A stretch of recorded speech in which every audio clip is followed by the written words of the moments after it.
ಜೆಡಿಎಸ್ನ ರಾಜ್ಯಾಧ್ಯಕ್ಷರಾಗಿ ನಿಖಿಲ್ ಕುಮಾರಸ್ವಾಮಿ ಅವರನ್ನ ನೇಮಕ ಮಾಡುವ ವಿಚಾರಕ್ಕೆ ಸಂಬಂಧಪಟ್ಟ ಹಾಗೆ ಇವತ್ತು ಸಭೆ ನಡೆದಿದೆ. ಜೆಡಿಎಸ್ ಕಚೇರಿಯಲ್ಲಿ ದೇವೇಗೌಡರ ಸಮ್ಮುಖದಲ್ಲಿ ಸಭೆ ನಡೆಯಿತು. ಶಾಸಕರು, ಮಾಜಿ ಶಾಸಕರು, ಪದಾಧಿಕಾರಿಗಳು ಭಾಗಿಯಾಗಿದ್ದರು. ಸಭೆಯಲ್ಲಿ ಚುನಾವಣೆ ಪ್ರಕ್ರಿಯೆ ಮೂಲಕವೇ ರಾಜ್ಯಾಧ್ಯಕ್ಷರ ಆಯ್ಕೆ ಮಾಡಲು ತೀರ್ಮಾನವನ್ನು ತೆಗೆದುಕೊಳ್ಳಲಾಗಿದೆ.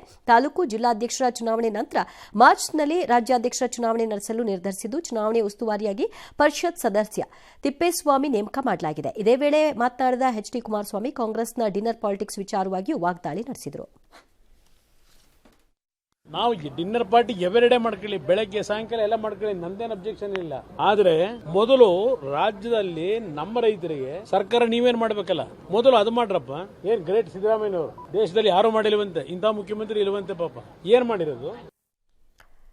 ಲಕ್ಷ್ಮೀ ಹೆಬ್ಬಾಳ್ಕರ್ ಮತ್ತು ಸಿಟಿ ರವಿ ನಡುವಿನ ಪ್ರಕರಣ ಸಂಬಂಧ ಸಭಾಪತಿ ಹಾಗೂ ಸರ್ಕಾರದ ನಡುವೆ ಸಂಘರ್ಷ ಸರಿಯಲ್ಲ ಅಂತ ಕೇಂದ್ರ ಸಚಿವ ಜೋಶಿ ಹೇಳಿದ್ದಾರೆ. ಹೊರಟಿ ಸಲಹೆಯನ್ನ ವಿರೋಧಿಸೋ ಕಾಂಗ್ರೆಸ್ನವರಿಗೆ ಬುದ್ಧಿ ಭ್ರಮಣೆಯಾಗಿದೆ ಅಂತ ಕಿಡಿಕಾರಿದ್ರು. ಇನ್ನು ಸಿಟಿ ರವಿಗೆ ಅಪರಿಚಿತರಿಂದ ಜೀವ ಬೆದರಿಕೆ ಬಂದಿದೆ. ಈ ಬಗ್ಗೆ ಚಕ್ರವರ್ತಿ ಸೂಲಿಬೆಲೆ ಮಾತನಾಡಿ, ಬರೀ ಬೆದರಿಕೆ ಪತ್ರ ಅಲ್ಲ, ಯಾರ್ಯಾರ ತಲೆ ಕಡಿಬೇಕು ಅಂತ ಒಂದು ವೆಬ್ಸೈಟ್ ಕೂಡ ಮಾಡಿಕೊಂಡಿದ್ದಾರೆ ಅಂತ ಹೇಳಿದ್ದಾರೆ. ಕಾಂಗ್ರೆಸ್ದವರಿಗೆ ಬುದ್ಧಿ ಭ್ರಮಣೆ ಆಗಿದೆ ಅಂತ ಹೇಳ್ಬೋದು. ಯಾಕಂದ್ರೆ ಕಾಂಗ್ರೆಸ್ ಪಾರ್ಟಿ ಯಾವತ್ತೂ ಪ್ರಜಾಪ್ರಭುತ್ವದ ಈ ಇನ್ಸ್ಟಿಟ್ಯೂಷನ್ ಮೇಲೆ, ಕಾನ್ಸ್ಟಿಟ್ಯೂಷನಲ್ ಇನ್ಸ್ಟಿಟ್ಯೂಷನ್ ಮೇಲೆ ಅವರಿಗೆ ನಂಬಿಕೆ ಇಲ್ಲ ಅನ್ನೋದು ತೋರಿಸ್ತದೆ. ಕಾಂಗ್ರೆಸ್ ಬಂದಾಗಿನಿಂದ ದೇಶದಲ್ಲಿ ಮತಾಂತರ ಹಾವಳಿ ಬಹಳ ದೊಡ್ಡ ಪ್ರಮಾಣದಲ್ಲಿ ಜಾಸ್ತಿ ಆಗ್ತಾ ಇದೆ.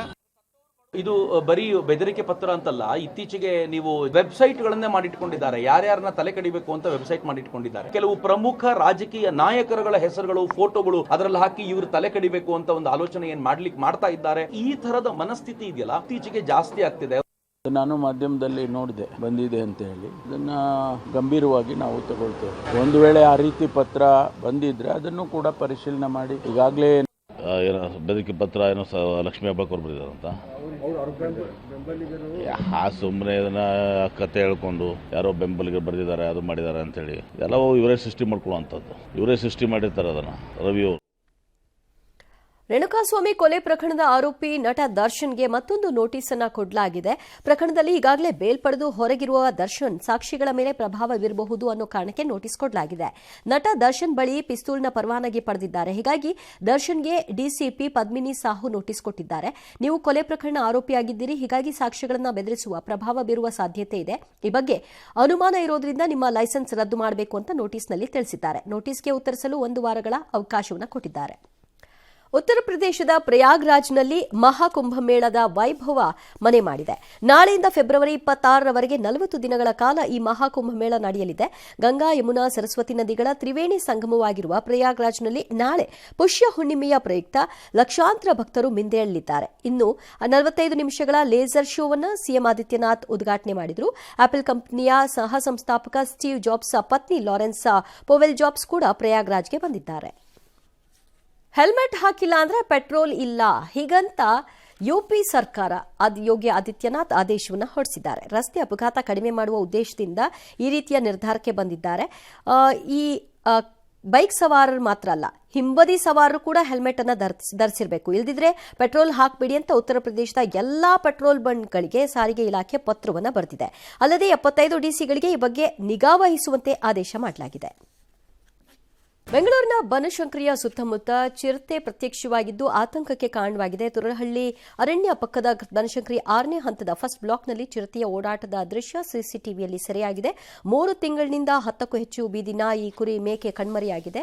ಸದ್ಯ ಮಕ್ಕಳನ್ನ ಸ್ಕೂಲ್ ಕಳಿಸೋಕು ಭಯ ಪಡ್ತಿದ್ದಾರೆ. ಫುಡ್ ಡೆಲಿವರಿ ಬಾಯ್ಸ್ ಕೂಡ ರಸ್ತೆಗೆ ಬರೋದಕ್ಕೆ ಹಿಂದೇಟ್ ಹಾಕ್ತಿದ್ದಾರಂತೆ. ಮತ್ತೊಂದು ಕಡೆ ಬಂಡೀಪುರದಲ್ಲಿ ಸಲಗವೊಂದು ರಸ್ತೆ ಬದಿ ನಿಂತಿದ್ದ ಕಾರಣ ಸುಮಾರು 3-4 ಕಿಲೋಮೀಟರ್ ಟ್ರಾಫಿಕ್ ಜಾಮ್ ಆಗಿತ್ತು.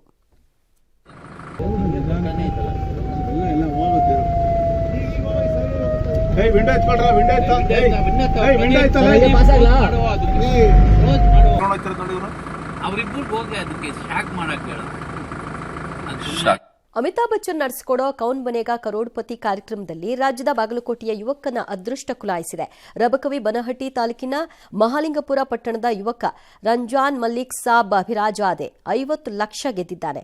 ಕ್ಲಿಷ್ಟಕರ ಪ್ರಶ್ನೆಗಳಿಗೆ ಉತ್ತರಿಸಿ ಅಮಿತಾಬ್ ಬಚ್ಚನ್ರಿಂದ ಶಹಬಾಷ್ ಗಿರಿ ಪಡೆದಿದ್ದಾನೆ. ಆರ್ಸಿಬಿ ಗೆಲುವಿಗಾಗಿ ಅಯ್ಯಪ್ಪ ಮಾಲಾಧಾರಿ ದೇಗುಲಗಳಲ್ಲಿ ವಿಶೇಷ ಪ್ರಾರ್ಥನೆಯನ್ನ ಸಲ್ಲಿಸಿದ್ದಾರೆ. ಆಂಧ್ರಪ್ರದೇಶದ ಭಕ್ತ 2025ರಲ್ಲಿ ಆರ್ಸಿಬಿ ಚಾಂಪಿಯನ್ಸ್ ಆಗಬೇಕು ಅಂತ ಮುರುಡೇಶ್ವರ ದೇವಸ್ಥಾನ ಹಾಗೂ ಚಿಕ್ಕಬಳ್ಳಾಪುರದ ಆದಿಯೋಗಿ ದೇವಸ್ಥಾನ ಶಬರಿಮಲೆಯಲ್ಲಿಯೂ ಪ್ರಾರ್ಥನೆಯನ್ನ ಸಲ್ಲಿಸಿದ್ದಾನೆ. ಆರ್ಸಿಬಿ ಚಾಂಪಿಯನ್ಸ್ ಆಗಬೇಕು ಅಂತ ಎಲ್ಲ ಆರ್ಸಿಬಿ ಅಭಿಮಾನಿಗಳ ಪ್ರಾರ್ಥನೆ ಅಂತ ಬ್ಯಾನರ್ ಹಿಡಿದು ದೇವಸ್ಥಾನಗಳಲ್ಲಿ ಪ್ರಾರ್ಥಿಸಿದ್ದಾನೆ. ಬಾಹ್ಯಾಕಾಶದಲ್ಲಿ ಜೋಡಣೆ ಪ್ರಯೋಗಕ್ಕಾಗಿ ಉಡಾವಣೆ ಮಾಡಲಾಗಿರುವ 2 ಉಪಗ್ರಹಗಳನ್ನು 3 ಮೀಟರ್ ಅಂತರಕ್ಕೆ ತಂದು ಜೋಡಣೆಯ ಪ್ರಾಯೋಗಿಕ ಪ್ರಯತ್ನ ನಡೆಸಲಾಗಿದೆ. ಬಳಿಕ ಸುರಕ್ಷಿತವಾಗಿ ಹಿಂದಕ್ಕೆ ಸರಿಸಲಾಗಿದೆ ಅಂತ ಇಸ್ರೋ ಸ್ಪಷ್ಟಪಡಿಸಿದೆ.